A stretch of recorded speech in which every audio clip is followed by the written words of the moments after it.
Welcome to the Middle School Cafe podcast, where we're serving up fresh strategies and solutions for ELA teachers just like you.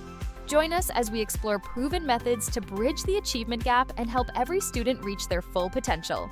Whether you're a veteran teacher or just starting out, grab a cup of coffee and a notepad and let's get started. Here's your host, Carolyn Wall. Hello, everyone, and welcome back. Thank you for listening today. I know this time of year can be super busy, so I appreciate you wanting to spend time with me today. If we haven't met, I'm Carolyn Wall from Middle School Cafe. This time of year, it can be hard to know what topic to bring to the podcast because some of you have been in school for a month already, and some are just starting with students this week. If you are just starting, I invite you to go back and listen to the back to school episodes for ideas about strategies you'll want to teach at the beginning of the year to ensure a smoother year overall. Today, we're going to talk about something I think every teacher faces about a month into school. The first few weeks are full of energy and excitement, but once the routines settle in, that energy naturally starts to dip. And when that happens, some of the things we kicked off strong, like independent reading, don't have the same momentum. The first few weeks usually bring a real buzz around reading. Students are curious, they're exploring the shelves, and many are eager to dive into a new book. But as August turns to September, or September turns into October, that buzz can start to fade. Reading doesn't feel quite as new or exciting anymore, and for some students, it starts to slip into the category of just another assignment. That's why today I want to share some strategies I use to keep the momentum going. These are simple, practical ideas that help make independent reading feel fresh again and remind students that reading isn't just a box to check. It's something valuable, something they can actually enjoy long after the first month of school. One of the easiest ways to keep independent reading feeling fresh is to shake up the choices. Students love variety, but if the bookshelf looks the same week after week, the excitement fades. That's why I regularly try to spotlight something new. Sometimes I'll pull a small stack of books and feature them at the front of the room. Just the visual can prompt some students to pick up the book. Other times, I'll give a quick 2-minute book talk on a genre I haven't shared yet. By this point in the year, I also know my students a little better, which helps me be more intentional. I've seen which students naturally gravitate toward graphic novels, which ones are drawn to a long fantasy series, and which kids are still browsing but haven't landed on something they love yet. That knowledge lets me tailor what I highlight. For the student who hasn't finished a book yet, I might pull a shorter, high-interest read and casually place it in their path. For the student who devoured fantasy in the first weeks of school, I can point them toward another author in the same style. Even just saying, "I thought of you when I grabbed this book," can be enough to spark curiosity. Knowing our students as readers makes it easier to breathe new life into independent reading. It shifts book talks and spotlights from being general to being personal, and that personal touch often makes all the difference in keeping students engaged. But it doesn't always have to be me doing the spotlighting. Students can nominate titles for a monthly display or even take turns giving short book talks themselves. This not only gets them more invested in our classroom library, but it also creates buy-in because kids often trust a peer's recommendation more than mine. And many students love being the teacher. It's a small way to help students feel the ownership of our reading space and to keep the momentum going throughout the year. Another way I keep students engaged is by mixing up how they respond to their reading. These aren't big assignments, just quick, simple ways to check in. Once a week, I'll have students do something small, like jot down a favorite line on a sticky note, turn and talk with a partner about a character's choice, or write a one-sentence summary in their notebook. These little reflections do two important things. First, they hold students accountable without making reading feel like extra work. And second, they remind students that reading is about thinking and making connections, not just finishing pages. Even the smallest chance to share what they're noticing helps keep them invested. Sometimes momentum stalls simply because the routine feels stale. If every reading time looks exactly the same seat, same atmosphere, same format, some students might check out, even if they liked it at first. One easy fix is to give reading time a little change of scenery. This doesn't have to be complicated. Once a week, let students choose a different spot in the room.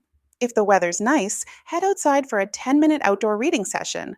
Or maybe you rearrange the classroom for Reading Friday, where kids get to sit in pairs, on the floor, or in a corner they don't normally use. These little shifts send a signal. Reading isn't just another part of the daily grind, it's something special. We all know that students like to be social, and that can work to our advantage when it comes to reading. If reading feels like something they're doing all on their own, many will start to check out. But when it becomes something they can share, even in small, informal ways, it suddenly feels more meaningful. This doesn't have to look like a full book club setup, though that can be wonderful later in the year.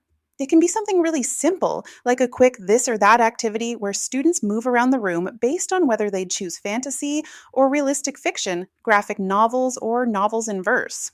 Or it might be a Friday routine where a few students give a short book shout out to their classmates. You could also try partner swaps. Every few weeks, pair students together and have them exchange book suggestions. Sometimes the recommendation clicks, sometimes it doesn't, but either way, it sparks conversation and gets them thinking about books beyond their own usual picks. Here's why this works. Students are far more influenced by their peers than they are by us. A book that I recommend may or may not land, but if their friend says, "You have to read this," suddenly the book feels worth checking out. Building in opportunities for students to share books with each other creates momentum that doesn't rely solely on the teacher. It makes reading part of the peer culture. These little opportunities to connect remind students that reading is part of our classroom culture. It's not just something they do silently at their desk, it's something they do as a community of readers. And remember, not every reading moment has to be graded. Sometimes the best thing we can do is step back and give students the space to talk to each other about what they're reading. Another idea you might try is to gamify reading a little bit. We've talked about reading challenges before, back in episode 54, and those can be a fun way to re energize students when the excitement starts to fade. When we think about reading challenges, it's easy to picture them as just a fun extra, a way to mix things up or get students reading something new. And yes, they are fun, but the real benefit of challenges runs deeper than that. One benefit is building stamina. Students don't naturally stick with something just because we tell them to. A well designed challenge nudges them to keep going.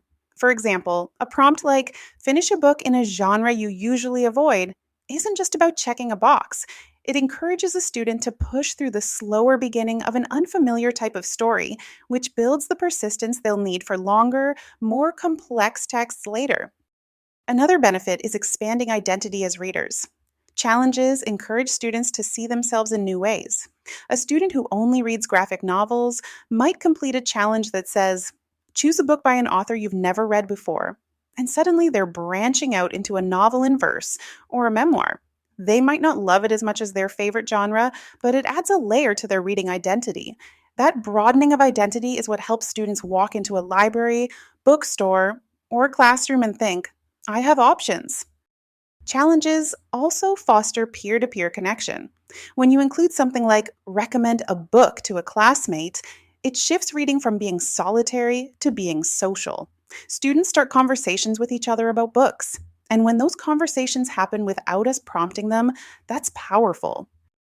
And finally, challenges teach goal setting and reflection in a way that feels natural. They're not graded, they're not overwhelming, but they invite students to think, what did I choose? Why did I choose it? And what did I learn from it? That reflective piece, even if they simply jot it down in their journal or share it with a partner, builds the habits that good readers use all the time. So, yes, challenges can be light and fun, like reading outside or trying a new genre, but they also carry these deeper benefits. They build stamina, expand identity, foster community, and model reflection. Those are skills and habits our students will carry with them long after they've forgotten how many books they read in seventh grade. Another way to build momentum, especially for reluctant readers, is to focus on quick wins. For these students, the idea of pushing through a long book can feel overwhelming, and once they stall out, it's hard to get them going again. That's where quick wins come in. Steering these students towards shorter novels, high interest nonfiction, or graphic novels can make all the difference. The goal isn't to lower expectations, it's to give them a sense of success. When a student finishes a book, even a short one, it builds confidence. They start to think, "I can do this. I am a reader." Those small victories matter. Each finished book is like a momentum boost, helping them feel capable enough to try the next one. And once they've had a few of those quick wins, they're much more willing to take on longer, more challenging texts later in the year. Another type of challenge you might try, and this is one we don't often talk about, is encouraging students to share a book they didn't finish. I think sometimes we give students the impression that real readers always finish every book they start, and that just isn't true. I don't finish every book I pick up, and I'm sure you don't either. Sometimes it's just not the right book at the right time, and that's okay. Framing this as a challenge can be powerful because it normalizes the idea that abandoning a book doesn't mean you're a bad reader. It means you're a reader.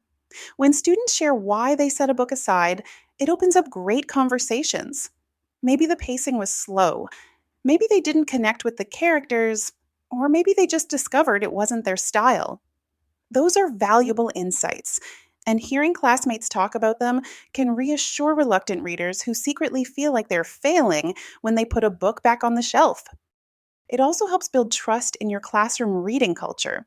When kids see that it's safe to say, "This one wasn't for me," they're more willing to take risks on new titles. They understand that not every book will be a favorite, and that's normal. The important thing is that they keep exploring until they find the ones that do connect with them. You can make this as simple as a Books I Didn't Finish bulletin board or a quick Friday share out where one or two students talk about a book they abandoned and why. Over time, those conversations can actually spark curiosity because another student might hear the description and think, well, that sounds interesting to me. I want to give it a try. So, as we wrap up today, let's come back to that idea of momentum. The start of the year is exciting, but it doesn't last forever. And that's normal. Our job isn't to hold on to that first week energy forever, but to create routines and strategies that keep students moving forward when the shine wears off. Sometimes that means shaking up book choices or letting students do the spotlighting. Sometimes it's giving them a small reflection prompt or just changing the scenery so reading feels new again. It might mean adding in a reading challenge for your stronger readers or giving your reluctant readers those quick wins that remind them, yes, I can do this. Then sometimes it's simply reminding students and ourselves that not every book will be a perfect fit. And that's part of being a reader too. All of these small moves matter because they keep students engaged at a point in the year when momentum can dip. They remind students that reading isn't an assignment to check off, it's an ongoing part of who they are and who they're becoming. So as you head into this next stretch of the year, think about one way you can breathe some fresh energy into your reading routine. It doesn't have to be big or complicated. Even a small adjustment can make a big difference in helping students see reading as something worth doing, day after day, month after month.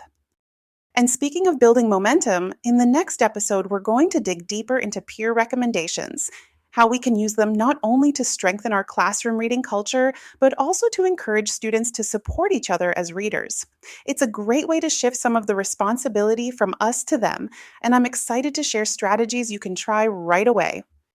Thanks so much for joining me today.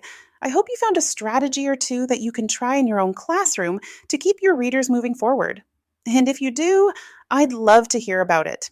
You can send me a message or join us in the Facebook group. Until next time.